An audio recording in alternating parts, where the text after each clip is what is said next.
Doctor আসিবার পূর্বে রোগীটি মারা গেল। আমরা স্টেশনে পৌঁছানোর পূর্বেই ট্রেনটি ছাড়িয়ে দিল। শিক্ষক ক্লাসে প্রবেশ করতে না করতেই ছাত্ররা দাঁড়াইল। এই ধরনের বাক্য তোমরা অনেকবার শুনেছো। তাহলে নিশ্চয়ই তোমরা বুঝতে পেরেছো যে এই বাক্যগুলো কোন টেন্সে ব্যবহৃত হয়। যদি বুঝে না থাকো তাহলে আজকের এই লেসনে সবকিছু তোমরা বুঝতে পারবে। আজকে আমি আলোচনা করব পাস্ট পারফেক্ট টেন্স নিয়ে। আজকে পাস্ট পারফেক্ট টেন্সে যা যা শেখানো হবে, প্রথমত ডেফিনেশন পাস্ট পারফেক্ট টেন্সের, এরপরে পাস্ট পারফেক্ট টেন্স কোথায় কোথায় ব্যবহৃত হয়, বাংলা এবং ইংরেজিতে পাস্ট পারফেক্ট টেন্স কিভাবে চেনা যায়, সাহায্যকারী ভার্ব হ্যাডের ব্যবহার, এছাড়াও এখানে যে বিভিন্ন ধরনের স্ট্রাকচারগুলো ব্যবহৃত হয় সেগুলো তোমাদের শেখানো হবে। Number 1 affirmative structure, number 2 interrogative structure, number 3 negative structure and number 4 negative interrogative structure. এছাড়াও এই টেন্সে বিফোর এবং আফটার ব্যবহার করা হবে। বিভিন্ন উদাহরণের মাধ্যমে তোমাদের আজকে শেখানো হবে বিফোর এবং আফটার কিভাবে ব্যবহার করতে হয়, এবং এই সর্বশেষে তোমাদেরকে এক্সারসাইজের মাধ্যমে শেখানো হবে এই টেন্স কিভাবে সঠিকভাবে ব্যবহার করা হয়। তাহলে এখন আমরা এই ডেফিনেশনটা জানব যে অতীতকালে দুটি কাজের মধ্যে একটি কাজ আগে বা পরে সংঘটিত হবে, এরূপ বোঝাতেই পাস্ট পারফেক্ট টেন্স ব্যবহৃত হয়। এখন চলো আমরা এর স্ট্রাকচারটি জেনে নিই। এর স্ট্রাকচারটি হচ্ছে প্রথমে সাবজেক্ট বসবে, এরপরে সাহায্যকারী ভার্ব হ্যাড, তারপরেই মূল ভার্বের পাস্ট পার্টিসিপল এবং তারপরেই অবজেক্ট বসবে। তাহলে এই যে সাহায্যকারী ভার্ব হ্যাড কোন কোন পার্সনের ক্ষেত্রে বসবে সেটা এবার তোমরা একটু দেখে নাও।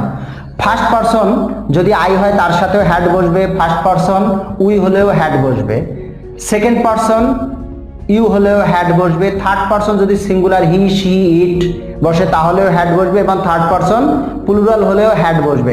এর অর্থ কি দাঁড়ালো যে সকল পার্সনের সাথে পাস্ট পারফেক্টে হ্যাড বসে। এরপরেই তোমরা আরেকটি বিষয় লক্ষ্য করো যে এখানে যেহেতু দুটি বাক্য থাকবে, তাহলে দুটি বাক্যর মধ্যে যে কাজটি আগে সংঘটিত হবে সেটি হবে পাস্ট পারফেক্ট, তাহলে অপর যে কাজটি সংঘটিত হবে সে কাজটি হবে পাস্ট ইনডেফিনিট। তাহলে চলো এবার আমরা বোর্ডে এক্সাম্পলের মাধ্যমে বিস্তারিত জেনে নেই। তাহলে আমি এখন তোমাদেরকে শেখাবো যে পাস্ট পারফেক্ট টেন্সে স্ট্রাকচার দিয়ে কিভাবে বাক্য গঠন করতে হয়। তাহলে তোমরা নিশ্চয়ই দেখতে পাচ্ছ যে পাস্ট পারফেক্ট টেন্সের স্ট্রাকচারটা প্রথমে হবে সাবজেক্ট, এরপরে সাহায্যকারী ভার্ব হিসাবে হ্যাড, তারপরে হচ্ছে মূল ভার্বের পাস্ট পার্টিসিপল এবং অবজেক্ট বা এক্সটেনশন থাকলে সেটা তোমাদের লিখতে হবে।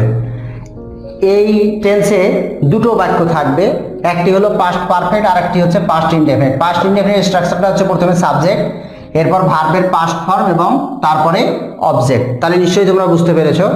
এবং এখানে যেহেতু দুটো বাক্য থাকবে বিফোর বা আফটার, তাহলে এই এক্সাম্পলটার দিকে তাকাও।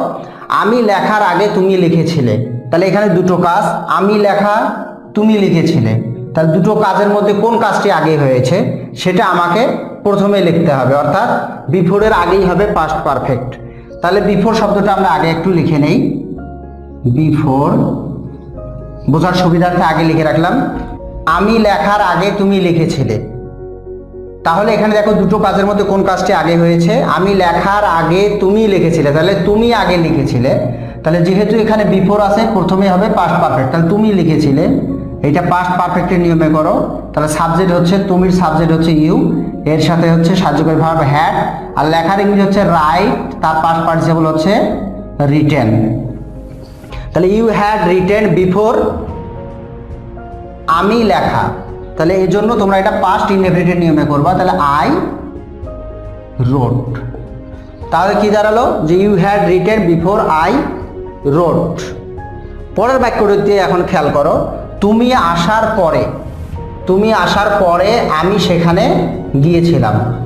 তাহলে পরে এখানে আছে আফটার, তাহলে আমরা আফটারটা আগে লিখে রাখি। তাহলে আফটারের পরে হবে পাস্ট পারফেক্ট, বিফোর থাকলে বিফোরের আগেই হবে পাস্ট পারফেক্ট, আর আফটার থাকলে আফটারের পরেই হবে পাস্ট পারফেক্ট, এবং অন্য বাক্যটা হবে পাস্ট ইনডেফিনিট। তোমরা যদি শুদ্ধভাবে লিখতে চাও তাহলে প্রথমে আফটার খেয়াল করবে যে আফটারের পরেই হবে পাস্ট পারফেক্ট। তাহলে এখানে দেখো যে তুমি আসার পরে আমি সেখানে গিয়েছিলাম, তাহলে এখানে দুটো কাজ, দুটো কাজের মধ্যে কোন কাজটি আগে হয়েছিল, তুমি আসার পরে আমি গিয়েছিলাম, তাহলে তুমি আসছো আগে, তাহলে এটা তোমাকে লিখতে হবে আফটারের পরেই, এটা হবে past perfect. After you had come.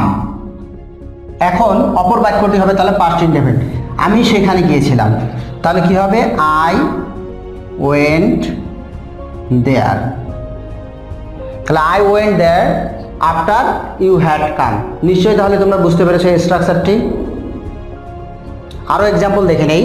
Bell বাজার আগেই আমরা ক্লাসে ঢুকলাম, তাহলে এখানে আগেই মানে বিফোর বসবে, তাহলে আমরা বিফোর বসাই এখানে আগে বিফোর, তাহলে বিফোরের আগে হবে পাস্ট পারফেক্ট।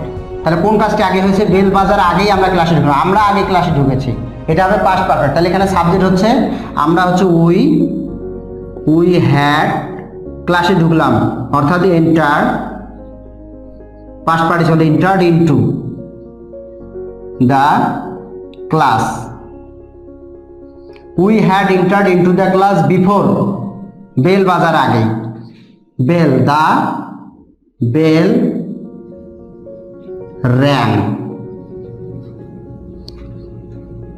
আমি বাড়ি যাওয়ার পর সে এসেছিল, যেহেতু এখানে পরে কথা উল্লেখ আছে তাহলে আমরা এখানে লিখব আফটার। তাহলে দুটো কাজ, আমি বাড়ি যাওয়া, সে এসেছিল, আমি বাড়ি যাওয়ার পর সে এসেছিল, অর্থাৎ আমি বাড়ি আগে গিয়েছিলাম, যে কাজটি আগে হবে সেটাই হবে পাস্ট পারফেক্ট, এই যে আফটারের পর পাস্ট পারফেক্ট। তাহলে এখানে আমরা লিখব সাবজেক্ট হচ্ছে আই, তার সাহায্যকারী ভার্ব হ্যাড, আর যাওয়ার ইংরেজি হচ্ছে গো, তার পাশে হচ্ছে গান। এখন অপর যে বাক্যটি সেটি হবে পাস্ট ইনডেফিনিট, সে এসেছিল, তাহলে হবে হি কেম। তাহলে নিশ্চয়ই তোমরা এই উদাহরণগুলো থেকে বুঝতে পেরেছো যে কিভাবে পাস্ট পারফেক্ট টেন্সের নিয়মে বাক্য গঠন করতে হয়। এখন পাস্ট পারফেক্ট টেন্সে কিভাবে এক্সারসাইজ করতে হয় তোমাদের জন্য একটি আমি করে দিচ্ছি, একটু দেখে নাও। যেমন এখানে লেখা আছে Karim go to Dhaka before I came home, তাহলে এখানে করিম হলো সাবজেক্ট, পাস্ট পারফেক্ট অনুযায়ী সাহায্যকারী ভার্ব হবে হ্যাড, গো এর পাস্ট পার্টিসিপল হচ্ছে go went gone, to Dhaka